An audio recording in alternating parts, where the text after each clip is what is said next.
What's up, it's Boy here and welcome na naman sa panibagong video. And today we're gonna be talking about the Logitech Z333 2.1 speaker system. So without further ado, let's go! So I bought this one for around 2,399 pesos and nabili ko siya sa Shopee. But it is also available on Lazada. So if gusto nyo makuha yung bookshelf speaker na ito at this price point, abang-abang ka sa mga sale nila. So syempre, out of the box, may makikita tayo ditong dalawang satellite speaker, each with 8 watts of power. And syempre, ang ating subwoofer speaker with 24 watts of RMS power. This full setup can rack up to 80 watts of peak power. And ito yung iba't ibang interface niya. Mayroon siyang isang 3.5mm na built-in audio jack for your computer or cell phones. Mayroon din siyang isang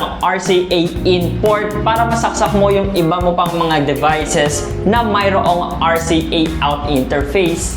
At syempre, mayroon din itong isang headphone out port if you're that type of gamer na gusto mong mag-switch from the loudspeaker to your personal headphone so you don't have to reach for your computer unit para lang mag-switch. Syempre, nandito din yung ating wired volume knob with light indicator at nandito na din integrated yung kanyang power on and off switch. Mayroon din siyang dedicated bass level control sa likod ng kanyang subwoofer and syempre ang kanyang interchangeable power supply interface.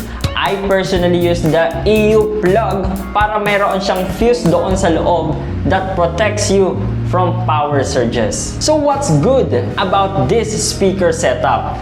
Unang-una is yung kanyang design and quality build. Mayroon itong tilted monitor speakers for sound precision.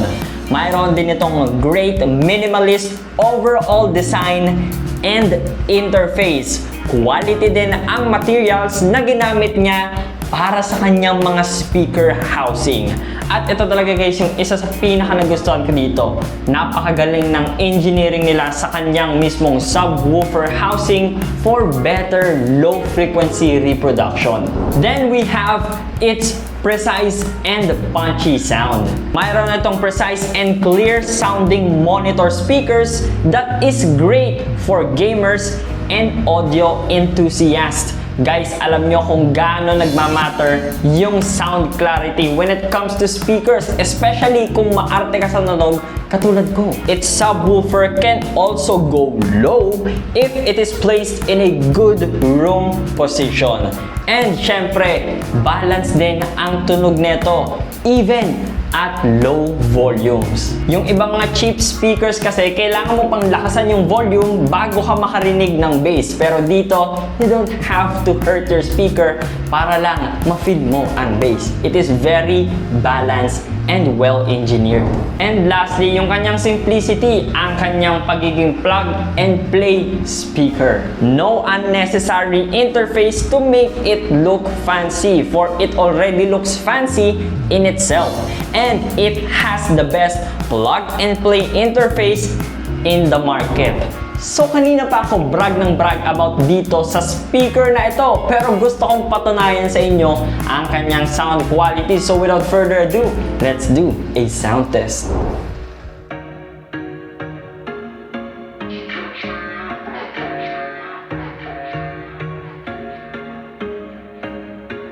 There was once a day that I would pray for you. I'd go and misbehave just so you'd notice too. Sneaking looks up and down from across the room. Damn, what a hell of a view. I feel good, you look great. I like you, I can't wait. A first time, a first date. You're so fine, I'm so late. You sip wine, I drink straight. Don't waste time to my place. I feel my heart erase. So catch me if I fall.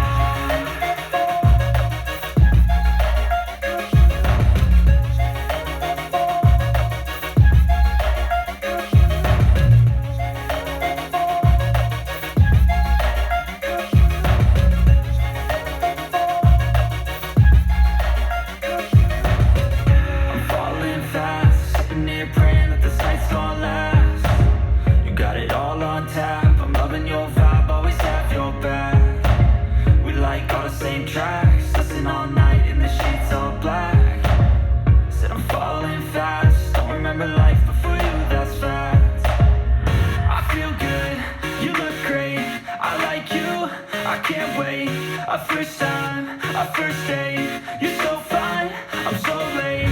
You sip wine, I drink straight. Don't waste time to my place. I feel my heart it race. So catch me if I fall.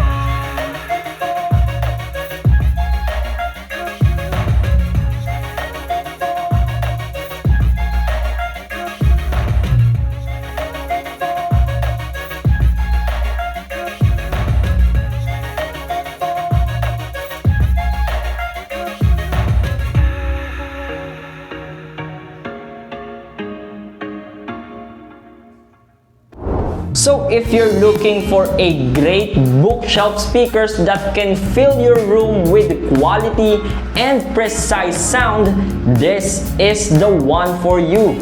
For around 3,000 pesos, you can now get yourself a quality sounding speaker that actually sounds good in person and looks great in any type of setup. So I think hanggang dito na lang muna tayo, no? Pero if may questions ka pa regarding kay Logitech Z333, do not hesitate to comment below and I will try my best para makapag-respond. Like mo na din tong video na to kung nahanap mo tong useful or kung nag-enjoy ka, and mag-subscribe ka na din so you won't miss my future uploads. So thank you for staying until the end of this video. This is Poy and I'll see you in my next video. Shoutout daw! Shoutout sa pamilya ko, tsaka sa'yo. Hi!